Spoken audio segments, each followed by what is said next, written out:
Part 2. Chapter 20. Adam stared out the window of his dad's van as they cruised down the highway. The sun was shining through the heavily tinted window, so it wasn't completely blinding him. He felt like he'd just woken up from a light doze.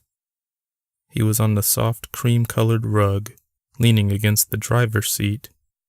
He could see the treetops of the woods on either side of the highway. His cousin Candace was sitting in the seat on his right as he faced the rear of the van. She had a book of Mad Libs in her hand and was chewing on a pencil as she studied the page in front of her. "Give me a noun," she said to him. Adam thought for a second, then said, "Spiders." She wrote it down, then chewed on the pencil again. He hated when she did that. What was so hard about Mad Libs? It was like her brain had to process how his responses fit into the scheme of things, even though they were already laid out before her. Adam looked at his other cousin, Nina, who was sitting to his left. They both rolled their eyes and laughed quietly. Nina, Candace, and Adam were the same age. Nina and Candace had the same length black hair, but Candace's skin was darker. It was June of 1989. They were driving to Florida for a family reunion. He was only 7 years old. The van they were riding in was the popular car. Other relatives were following them in another car. They were coming from Hephzibah, Georgia, and up to this point had been on the road for 6 hours. Someone lay on the couch bed in the back of the van. His mom was driving. Mom looked back at Adam and smiled mischievously. "Before this trip is over, I'm going to cut those toenails." He sighed and looked at his feet. His shoes were on, but he saw, as if with X-ray vision, his long toenails. His fingernails were also too long. He just hated getting them cut. Absolutely hated it. "Only girls can have long nails," Mom added. Adam nodded absently and turned his attention back to Candace, who was no longer chewing on the pencil.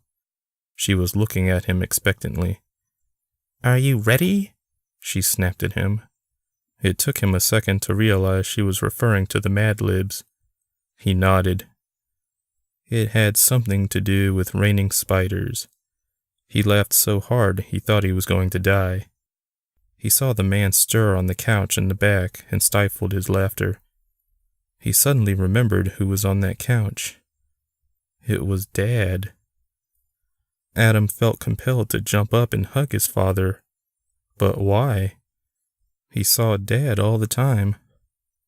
At some point, the family stopped at some little shack on the side of the road and bought a few bags of boiled peanuts, something they always did on road trips.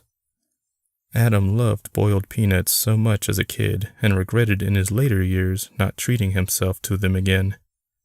Later years? He thought. Again? When they stopped for the peanuts, Dad finally woke up to join. He popped the peanuts into his mouth and said, "I sure love me some boiled peanuts." He grinned at Adam and his cousins, and it made them laugh. Uncle James and Aunt Lydia had pulled in behind them on the side of the road. They were Nina's parents. Uncle James had a little afro and mustache, and Aunt Lydia always had a huge smile on her face. They all enjoyed their peanuts for a while, talked and stretched their legs before hitting the road again. They were almost to Destin, where Grandma and Grandpa lived. Adam couldn't wait to see everyone at the family reunion.